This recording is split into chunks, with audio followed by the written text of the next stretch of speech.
Magandang araw mga amigo, mainit na araw po, alas 7 ng umaga dito sa ating bayan. Napakaganda ng ating kapaligiran na punong-puno ng maraming halaman at puno. Ayan mga amigo, nagpapatubig ako at mamaya po ay magsuswimming kami dito. Magandang araw, walang mumog, walang hilamos. Ganyan po si Kuya Raul, pagbagong gising, mukhang mabaho. For today's video mga amigo, ipapakita ko sa inyo ang natapos na dito sa ating bahay. So, may mga suggestion dito, like nasabing gano'n ay ayusin daw natin at baguhin. Pero sabi ko, ayan na, napinturahan na, huwag nang baguhin. So dito sa taas, nag-start tayo sa taas, ayan, nililinis na siya. Meron na siyang ganyan mga amigo. Ito na, pinipinish na siya mga amigo. So iba talaga naalagay ng fluted panel. Ito ang fluted panel na pang outdoor, na talaga na mga aaray ka sa presyo. Pero sabi ko nga, ay kailangan bilhin. Ganun po mga amigo. Ang daming mga, kaya pag kayo ay mga amigo, pag kayo po ay nagpagawa ng bahay, make sure na sakto yung materyales. Bakit po? Like dito, ayan, ang piraso nito ay 1,000 pesos. Ayan, 1,000 pesos. Eh kung may sobrang 2,000 na agad yun. Mas maganda, di ba, tama dapat ang estimate. Yun po ang sinasabi ko sa inyo. Kasi pagka, halimbawa, merong sobra-sobra, sabihin mo na merong fluted panel na 300, ganyan, sobra ng isa. Pag kinumpit mo lahat yun, malaking pera. Di baling ko isakto niyo yung estimate kasi minsan hindi nasa sakto eh. 'Yon. Pero depende sa compute. Depende sa compute 'yon. Kaya mas maigi na like sa tiles naman magpasobra kayo ng 2. Halimbawa dito, ayan. Yung tiles dito, nagsobra ako ng isang Actually, hindi naman siya kakapak, hindi naman siya aangat. Pero nagpasobra po ako ng mga amigo ng isang box or 2 box shot dito. So, bawat tiles na pinakabit ko, nagpasobra ako. Kasi in the future, hindi nyo alam, baka ma-phase out na yung tiles, merong umangat. Wala na yung mabibilan. Ganun po. And then, ayan, ito sasabihin ko sa inyo mga amigo. Ay, ang ganda! Ito na pa mga amigo. 1, 2, 3, charan! Ito na po ang ating master bedroom. Ayan, na-highlight naman yung niya, ito, yung pinaka-design niya. Ang sabi kasi sa akin, i-lighten ko lang yung kulay.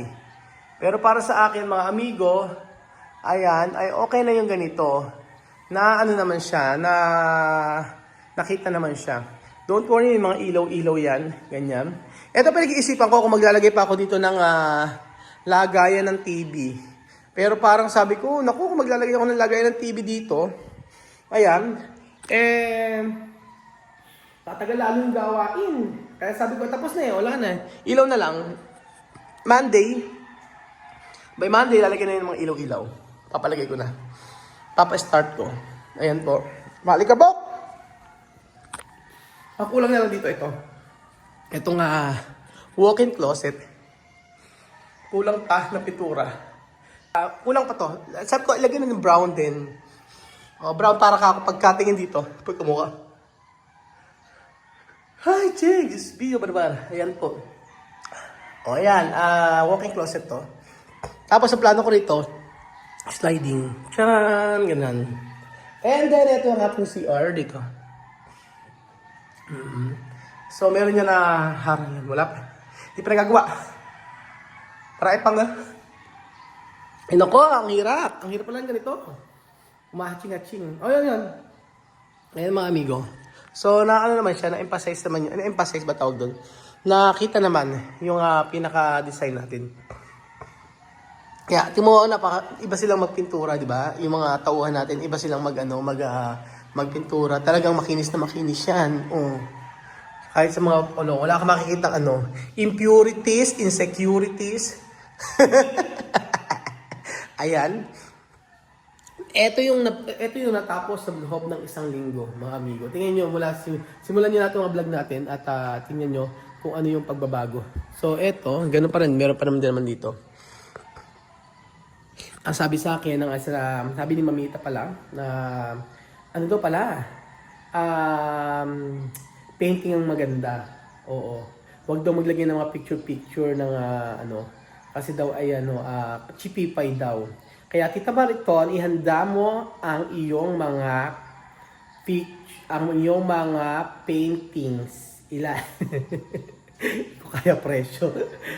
Ayan mga amigo. Oh, ayan na. Oh! Napapatili. Ayan na mga amigo. Tcharan! Oh, di ba? Ganda na siya. Wala na siya mga halos. Tapos na kasi to. Salamin na lang kulang. Ayan, mga amigo, di ba? Lumalataw na yung ganda. Isang linggo itong nagawa, mga amigo. At gusto ko ipakita sa inyo ito. Iyayabang natin ang ating PU Stone panel. Excited na ba kayo? Excited ako. Ito talaga, ang dami natapos ngayong linggo, mga amigo. Ito. 1, 2, 3, go! Tara! O, di ba, mga amigo? I'm gonna swing from the chandelier, from the chandelier. Di marunong kumanta. Ayan mga amigo, ayan yung PU Stone natin. Actually, dapat ilalagay ko dito, sabi ko, kung lalagyan kaya isa pa, kasi sobra siya, sayang naman. Yun sinasabi ko sa inyo. Yung PU Stone na yan, ang halaga po ay nasa 1,000 plus. Sumobra ng 4-5. O, di na 5,000. So, syempre, hindi ko tatapon yun. Hindi ko pamimigay yun. Gamitin natin dito. 5 piraso sobra. Ino-order pa siya. Sumobra ako ng 5 ganyan. Pero ang ganda niya, oh. Tiyan, oh, mga amigo. Tapos na siya. Imagine, meron siyang kortina dito. Ayan, ako. Imagine, may kortina dyan. O, diba? Yun po sinasabi ko. Ang sarap sa pakiramdam na ikaw ang namili ng materyales at nagustuhan din naman ng asawa mo at nagustuhan ng family mo. At dahil kami naman ang titira dito. Yun po mga amigo. Iba ba kasi ang taste natin? Oo, may iba tayong taste na. Like, sabi ko nagtipid ba kasi sa arkitekto, dapat may arkitekto. Mga ganon. Nagtipid ba kasi sa ganyan, kasi ganyan. Oo. Yung finish, product ang gusto natin makita dito, mga amigo. Like, ganyan. Kasi iba nga tayo ng taste. Oo, ayan. Tapos na. Tapos na. So, dito tayo sa may, ayan. Tapos na siya. May mga pintuan na nga po eh. Ito na lang. Yung mga, ang hindi na pala tapos. Ito yung mga pintuan. Wala pang varnish. Varnish ang gusto ko para makita yung mga haspi ba tawag doon. Ayoko ng pintura. Gusto ko varnish siya. Ayan. May varnish siya. And then ito. Meron siyang ayan. Ganyan. Yung room ni Kylie. Ito wala pang bintana kasi may nakalagay pa dito eh. Mabilis na lang naman yan. Naka-ice na. Diba, ang bilis na siyang natapos. So, sa picture mo, amigo, akala niyo siyang maliit, pero hindi po, malaki po siya. Maluwang po yan. Ayan, para kayong pumunta sa may, pababa tayo, papakita ko po sa inyo ang natapos. 1 week to. Kaya sabi ko nga, dami natapos ngayong linggo. Ang saya naman. Almost, ang hirap, ang medyo matagal kasi, talaga pag finishing. Ayan, nakayon siya kapit siya. Tapos, ito, pakita ko sa inyo. Nadumihan kasi eh. Pero okay lang, lilinisin lang. Ito, ganyan talaga kulay niyan. Kumita kasi makulay. Kasi nga nadumihan na siya. Kasi kailangan tanggalin dahil kinabitan yung iba. Hindi na namin naibalik. Diba? Maluwang yan. Tapos ito yung kwarto nga kay Bel, tingnan nyo. I think almost, finish na to. Baka isa pang pintura. Diba? Yung room. Ito, electric pan yan. Nakita nyo yan. Maganda yung electric pan na may ilaw. Ang ganda. Tapos, ayan. Lagyan natin ng yan. Lalagyan natin ng, tawag doon, ng kortina. Gusto ko kortina dito para kay Kebel yun. At siya din gusto niya kortina. Ayun ang blinds. Kasi pag kortina, blackout, kahit mainit, hindi yung aircon. Hindi, yung malamig pa rin siya pag blackout ng kortina. Ang tanong, magkano kaya ang ubusin ko dito sa kortina? Diba? Ayan mga amigo. Yan ang kwarto ni kay Belgium. Alas tapos na. And then, ito yung kanyang CR. Hindi pa tapos eh. Pinagkakamukha ko na lang yung CR sa baba.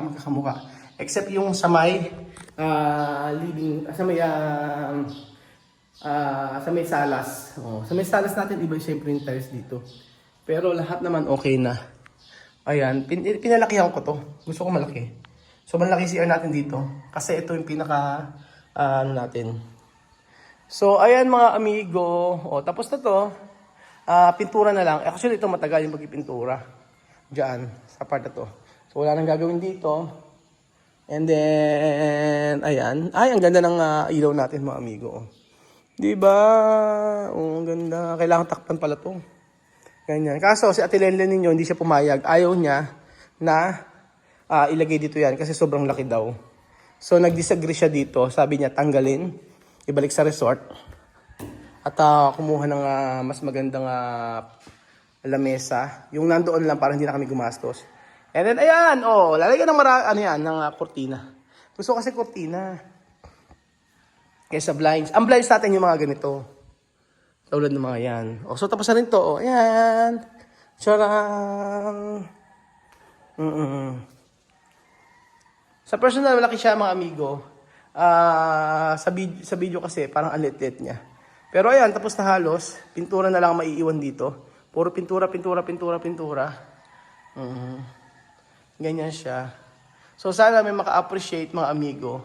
Kung na-appreciate nyo naman po, pa-share naman po ng ating house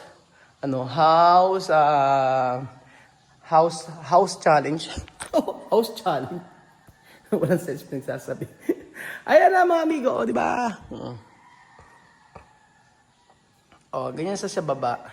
Tapos, pagkayari niyan, kahit yun dito, ito yung pinag-aanuhan sa amin dati. Gusto ko sana tanggalin to, kaso pundasyon din. Hayaan na. Gusto ko kasi sana ayoko na maraming ganito eh. Kaya lang, wala tayong magagawa, kaya meron tayong gagawin dito. O para naman meron siyang parang ang ganda sana kung hindi masyado maraming mga ganyan-ganyan. No? Kaya lang para sa ikatitibay ng ating bahay, nilagay ng ganyan. Pero sakto lang naman. No? Kaya yan, pagkatapos siya. Tiyaan. Tiyaan. Ayan. Ito gagawin natin showroom. Actually, hindi magluluto rito. Walang magluluto dito sa part na to. Kasi mamantika. Gusto namin, kainan lang. Dito na lang magluluto. Ayan. Kasi maluwag din naman yan. Hindi pa siya tapos. Pero mabilis lang yan. Yung 1 week nga dito, pag ginawa to, halos matatapos na eh.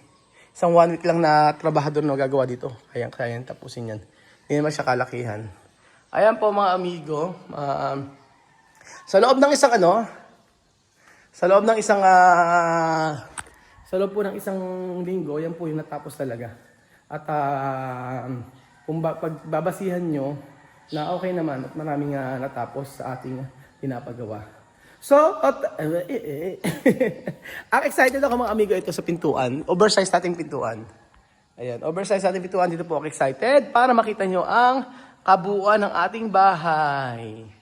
So, ayan na mga amigo at malapit na pumutapos ang ating pinapagawang bahay. So, thank you so much po sa panonood ng episode na ito. At God bless po mga amigo. Bye-bye. Kain na tayo. Gutom na.